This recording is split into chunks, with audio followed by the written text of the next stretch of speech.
इसे बट पूर्णिमा के नाम से भी जाना जाता है। इस दौरान सत्यवान और सावित्री की कथा सुनी अथवा पढ़ी जाती है, उसके बिना यह व्रत अधूरा माना जाता है। तो इसीलिए आज के वीडियो में जान लेते हैं बट सावित्री की व्रत कथा। तो चलिए कथा शुरू करते हैं। उससे पहले वीडियो को लाइक कर दीजिए और अगर नए हैं तो चैनल को सब्सक्राइब कर दीजिए। पौराणिक कथा के अनुसार मद्र देश में अश्वपति नाम के एक राजा राज्य करते थे, जो तमाम सुख धन संपत्ति से सुशोभित थे। लेकिन उनके कोई संतान न होने के कारण वे अक्सर बहुत ही परेशान रहा करते थे। एक बार राजा अश्वपति ने पूजा मंत्र जाप से देवी सावित्री को प्रसन्न किया।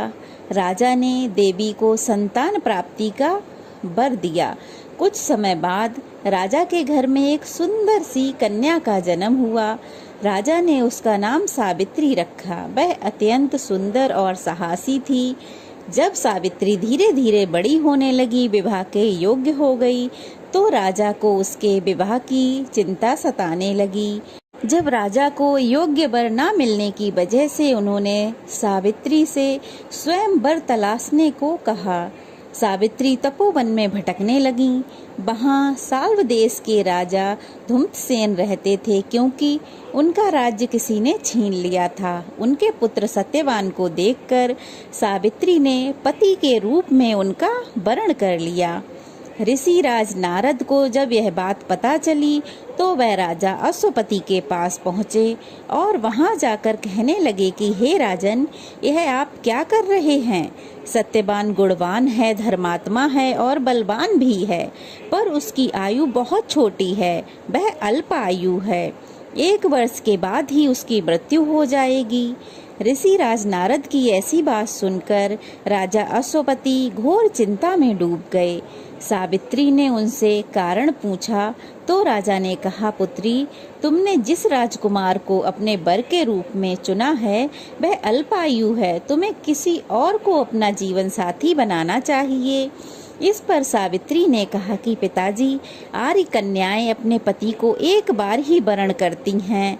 राजा एक बार ही आज्ञा देता है और पंडित एक बार ही प्रतिज्ञा करते हैं और कन्यादान भी एक बार ही किया जाता है।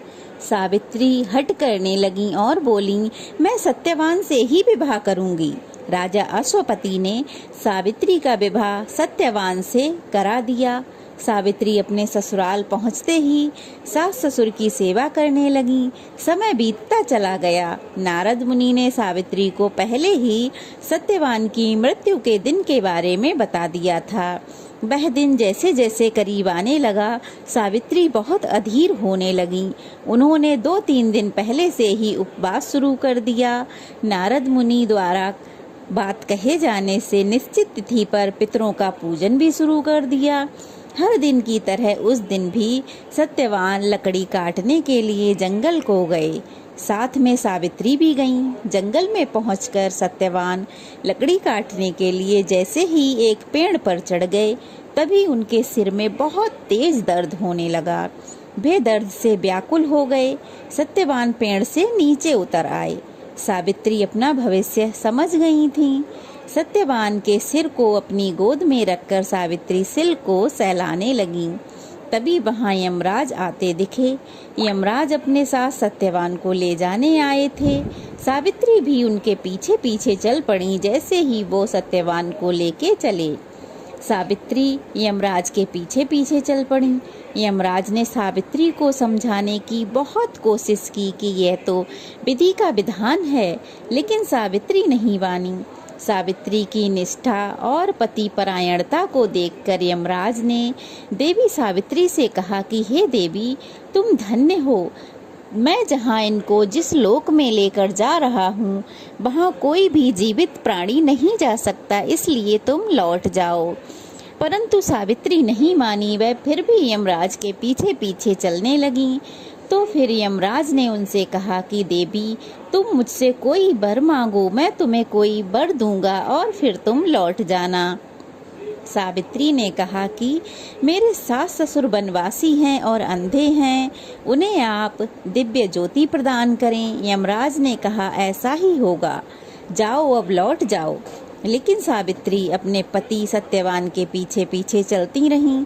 यमराज ने कहा, देवी तुम वापस जाओ। सावित्री ने कहा, भगवान मुझे अपने पति के पीछे पीछे चलने में कोई परेशानी नहीं है। पति के पीछे चलना तो मेरा कर्तव्य है। यह सुनकर उन्होंने फिर से उन्हें एक वर मांगने को कहा। दूसरे वरदान में सावित्री बोली, हमारे सास ससुर का छिना हुआ राज्य उन्हें पुनः वापस मिल जाए। यमराज ने सावित्री को यह वरदान भी दे दिया और कहा, अब तुम लौट जाओ। लेकिन सावित्री नहीं मानी और फिर भी उनके पीछे पीछे चलती रहीं। यमराज ने कहा, सावित्री तुम तीसरा वर मांगो, मैं तुम्हें तीसरा वरदान देता हूँ। इस पर सावित्री ने संतान और सौभाग्य का वरदान मांगा। यमराज ने इसका वरदान भी सावित्री को दे दिया। सावित्री ने यमराज से कहा कि प्रभु मैं एक पतिव्रता पत्नी हूँ और आपने मुझे अभी अभी 100 पुत्रवती होने का आशीर्वाद दिया है। यह सुनकर यमराज को सत्यवान के प्राणों को छोड़ना पड़ा। वह मजबूर हो गए। यमराज सत्यवान के प्राणों को छोड़कर वहां से अंतर्ध्यान हो गए और अब सावित्री उसी बट वृक्ष के पास आ गईं जहां उनके पति का मृत शरीर पड़ा था। परंतु सावित्री जैसे ही वहां पहुंची तो उन्होंने क्या देखा है कि मृत शरीर की जगह वहां सत्यवान जीवित हो गए हैं और खुशी खुशी वहां बैठे हुए हैं। यह देख सावित्री बहुत खुश हुई और तभी से यह बट वृक्ष का पूजन किया जाता है, क्योंकि बट वृक्ष की आयु बहुत लंबी होती है। तब से ही यह बट सावित्री का व्रत रखा जाता है। सभी सुहागिन महिलाएं 16 श्रृंगार करके सुबह सुबह अपने पति की लंबी आयु और सुख समृद्धि के लिए बट सावित्री का व्रत रखती हैं, पूजा करती हैं। निराहार व्रत रखा जाता है।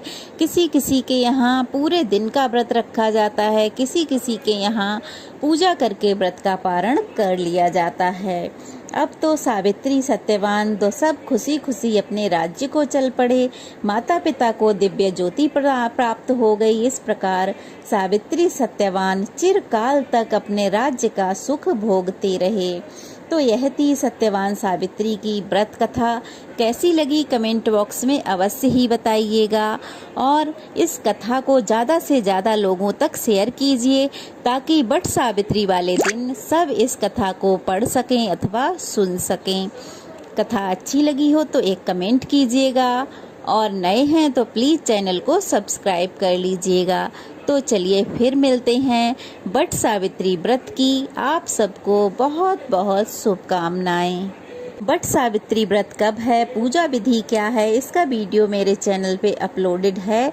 आपको अगर कोई कन्फ्यूज़न हो तो आप जाकर वहां देख सकते हैं।